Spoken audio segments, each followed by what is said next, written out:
fitness industry has boomed like anything, especially after COVID. They want specific supplements for specific problems.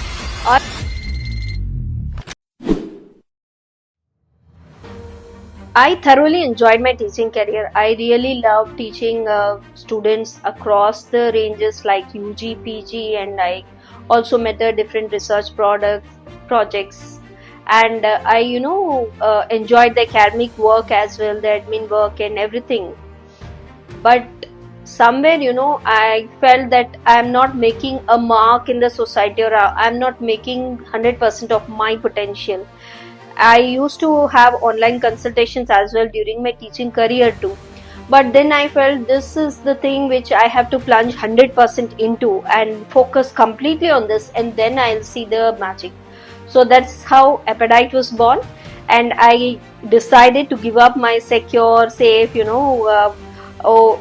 within the boundary job of teaching, and I wanted to be boundless with huge energy and start up with my Appetite and go across and create huge health difference to many people across the globe. So I'm really happy that I got my clientele from not only from India but abroad, from USA, from Australia, Germany, Singapore, and I'm really happy that I could spread my horizon by starting my Appetite.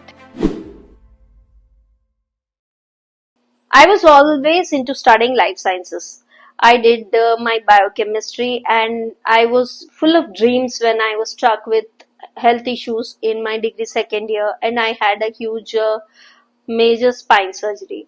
It is then that all my hope, all my dreams, were really shattered by this health consequences, and remaining bedridden and bound with illness really depressed me. During my illness days, I used to always think that I had huge dreams, that youthful days, and you want to go abroad and you want to achieve this and that, want to get into more of research activities and all. But then everything was slowed down because of my illness, and the thing which struck me the most is, if your health is not good, then nothing can be achieved. We are taught always that health is wealth right from school days, but the crux of it I felt after my first spine surgery.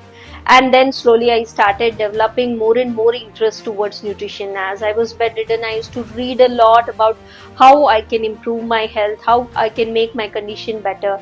I even had to go for a second major spine surgery, and then my perspective completely changed towards life, that nothing else matters, the moments, the days, the memories, everything depends on how is your health condition. So that's the reason I came into this field. It changed my perspective towards nutrition and wellness, and I understood that not only physical health, but also your mental and emotional health contribute in making you have a fulfilling and healthy, happy life. Transformation comes when you look from all the angles of a health of a person. That's what I learned during my practice. In my initial days, I used to just give a diet plan and that's it. But slowly I realized that, people are made up of lot of complications, lot of permutation, combination, their likes, their dislikes, their cultural background, the state they are going through, the phase of their life, their age, their gender, their metabolism, their genetic history, and the kind of emotional and mental state they are in. All this have to be addressed if you want the perfect result from your client, and that's what I learned through my 17 years of experience. I learned that you have to address certain emotional blocks. That's what I felt, and that's the reason I got trained in health and wellness by Wellesley Institute, and I got certified in that. I learned about Ayurveda, I learned about traditional foods, like different people with different cultural backgrounds have their own traditional ways. There is a, you call it as a memory of the cultural food they have. So that DNA memory is stored in the genome profile, and you cannot just cut that and introduce certain foods into the system and suddenly deprive them of the traditional food and all. So I made a root cause and integrative approach. I took all the triggers, all the factors which are contributing to the illness of the person, and then slowly, gradually, I started correcting them one by one. One thing which I noticed in most of my clients is I dug deep into the personal lives as well when I was counseling, and I noticed that if they have some pent up emotions or some stuck up emotions, especially people who are not very expressive, irrespective of the gender, if they are not expressing what grief they had been through and that gets locked up into the system, slowly it starts manifesting on the body, it starts showing up as physiological conditions. So that's what I felt. So I encourage them to unlock those unhealed bent up emotions as well, and that is why I can see the transformation in my clients. So that is how, taking all the factors of the client, thinking them as a complete book, with different chapters, integrating all of that, we get the great results for the client. Earlier, whenever somebody had some metabolic condition like diabetes or cardiac issues or hypothyroid or PCOD or infertility, only then people used to think about nutrition and wellness. So this huge difference in the perspective I have seen in people, especially post COVID, really people understood that health is the crux of everything, and they became more health conscious, and they are reading a lot, they are learning a lot, and they show a huge commitment towards their health. Earlier the people would consult me only for specific conditions like diabetes, PCOD and all, but now people have become very specific. Even healthy people want to address certain issues like gut health, for example, or they want to address their mood swings and all, their hormonal imbalance, their skin, their hair, or sometimes they need to have more focus, more energy levels. They want to address their fatigue issues. So even small health concerns also people are taking very seriously, and they are committed towards making good healthy changes into their lives so that they get the best results out of it. So this is one thing which I have observed, and that is really a very happy change, that people have become more cautious about their health.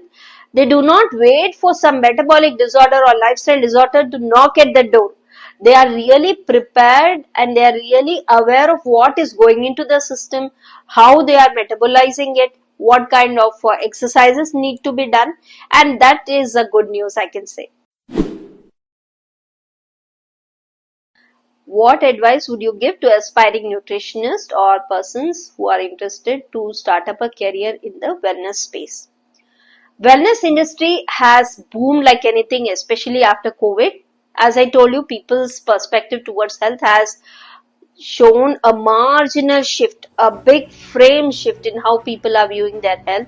They want specific supplements for specific problems. Earlier, we didn't have any kind of supplements, for specific issues, but now you have a plethora of supplements, magnesium for sleep and this and that. For even small health concerns also, people have lot of supplements. So this wellness industry has boomed like anything. My advice to anybody who is joining into this field of health and wellness and nutrition, my advice would be very particular about the sources of your information, the kind of institutions you are taking your certificate courses or taking your learning from, because that has to be really authentic. Is it registered? Is it recognized? And what kind of certificate is being given to them? And the other thing I would say is upgrade yourself constantly, because it is a ever changing, ever evolving field. Every day you find some new enzyme is coming into the market telling you that this enzyme will help you sleep better, or some new health supplement is coming which is saying your memory will get better with this. There are so many things to read about. So like you have specific health issues like gut health, or you have hormone balance. Earlier people used to not even talk about menopause, but now you see people are even talking about perimenopause. The women are really particular that when they are transiting into menopause, their health journey should be great. They should not have this osteoporosis, they should not have any hot flashes, they should not have drop in the energy and all. So there are so many fields which are coming up in this space. The only thing is you learn from an authentic source, authentic institution. And secondly, keep upgrading your knowledge, keep upgrading. You can also integrate AI into this wellness space, so learn about the new AI tools and the new AI workshops being conducted. So that is how you will get the whole perspective of how you can build up a very great career. So there is huge scope in this, and I encourage people to take up this, but only thing is take it from a authentic source.